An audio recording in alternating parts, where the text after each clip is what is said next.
காஞ்சனா 4 படத்துடைய ஒரு சில அப்டேட் வந்திருக்கு. அதாவது இந்த படம் பார்த்தீங்க அப்படின்னா லாஸ்ட் இயர் ஜனவரியில் ஸ்டார்ட் பண்ணாங்க. இப்போ வரைக்குமே பார்த்தீங்க அப்படின்னா ஒரு 60% ஒர்க் தான் கம்ப்ளீட் பண்ணியிருக்காங்க. ஸோ காஞ்சனா எக்ஸ்பெக்டட் ரிலீஸ் பார்த்தீங்க அப்படின்னா இந்த இயரில் மிடில் ரிலீஸ் ஆகும்னு நினைச்சாங்க. பட் ஆனால் அன்எக்ஸ்பெக்டடாக 60% ஒர்க் தான் இப்போ முடிச்சிருக்கு அப்படின்றனால இந்த வருஷத்துடைய கடைசியில் ரிலீஸ் பண்ணுறதுக்கு அதிகமான சான்சஸ் இருக்கு. இப்போ இந்த படத்துக்கான ஒரு சில போர்ஷன்ஸை பனையூர் பீச்சில் கண்டக்ட் பண்ணியிருக்கிறதா ஒரு சில நியூஸ் வந்திருக்கு. ஸோ அது எந்த அளவுக்கு உண்மை அப்படின்றது தெரியல.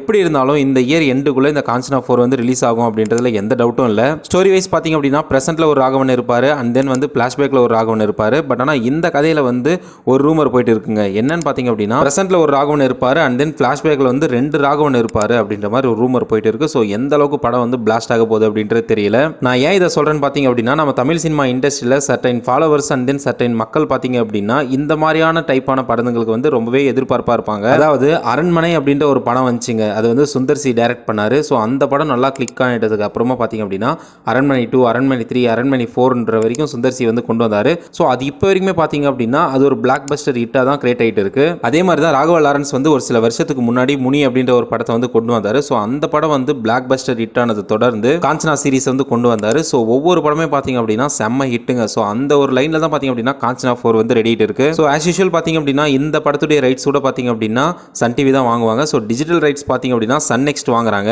ஸோ கண்டிப்பாக இந்த படமும் இந்த இயரில் ஒரு மிகப்பெரிய படமாக வரும் அப்படின்றதுல எந்த டவுட்டும் இல்லைங்க. ஏன்னா காஞ்சனாக்குன்னு ஒரு ஃபேமிலி இருக்குங்க. அந்த ஃபேமிலி ஆடியன்ஸுக்கு கண்டிப்பாக கவர் பண்ணுற மாதிரி ராகவா லாரன்ஸ் ஸோ அந்த ஃப்ளாஷ்பேக்கில் பிளாஸ்ட் பண்ணி விட்டுருவாரு, கிளைமேக்ஸில் பிளாஸ்ட் பண்ணிடுவார். ஸோ வெயிட் பண்ணி பார்க்கலாம். இந்த இயருடைய லாஸ்ட்டில் ரிலீஸ் ஆகும் அப்படின்ற மாதிரி எக்ஸ்பெக்ட் பண்ணுறோம். ஸோ வெயிட் பண்ணி பார்க்கலாம். தேங்க்ஸ் ஃபார் வாட்சிங். இன்னும் நல்ல வீடியோவில் சந்திப்போம். Multi tata bye. அண்ட் இந்த மாதிரியான அப்டேட்டுக்கு நம்ம பேஜை மறக்காம சப்ஸ்கிரைப் பண்ணி வச்சுக்கோங்க.